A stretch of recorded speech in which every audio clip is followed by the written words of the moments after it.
Now to the Web Summit in Europe, Europe's largest tech event held in Lisbon this year. Founders and CEOs of tech companies, fast-growing startups, policymakers, and even heads of state gathered to look ahead to the innovations that may come. Bloomberg's Anne-Marie Horton sat down with Medium CEO and Twitter co-founder Ev Williams to talk the future of tech regulation. Take a listen.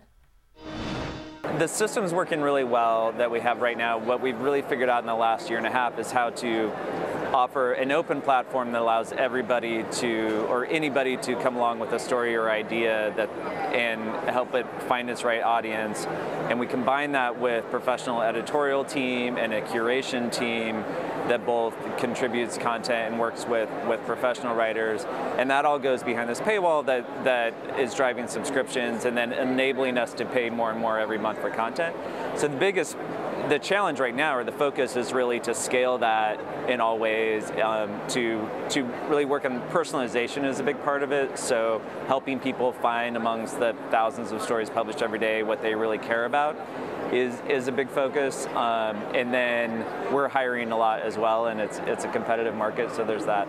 How do you deal with fake news? Fake news is we actually choose to have this curation layer, which I mentioned. So everything that we distribute on Medium, anyone can publish on Medium for free. So of course there are bad actors and people who, not just fake news, but just low quality or spam or all the things that can happen when you have an open platform. And so we don't distribute anything on Medium unless it has been seen by a human, and except if you're directly following someone. So there are cases, and we'll host things, and there can be, if we're made aware of it, we have a trust and safety team, and if it violates our rules, we'll take it down. Do you think Twitter has made enough progress in combating the spread of fake news? If you put your old CEO hat on? Well, I'm still on the board of Twitter, and so still in some of those conversations. I think there's more to be done at Twitter and other platforms. I think there's a major effort, I can tell you, and I think improvements have been made. Do you think that they did enough to prevent some of the undue influence we just had in the U.S. elections with the midterms? I haven't heard the full report on that, actually.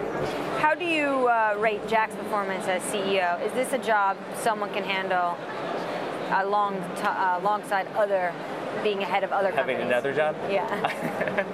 I think a lot of people are skeptical of that, but I've been impressed with what he's done. I think the company is in a much better place than it was a couple years ago when he took over, and that is true.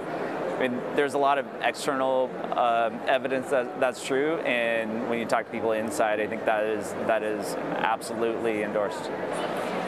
Tech has taken a big stance on some people like Alex Jones in this space. Do you think it suggests the industry could self-regulate if they collaborated more together?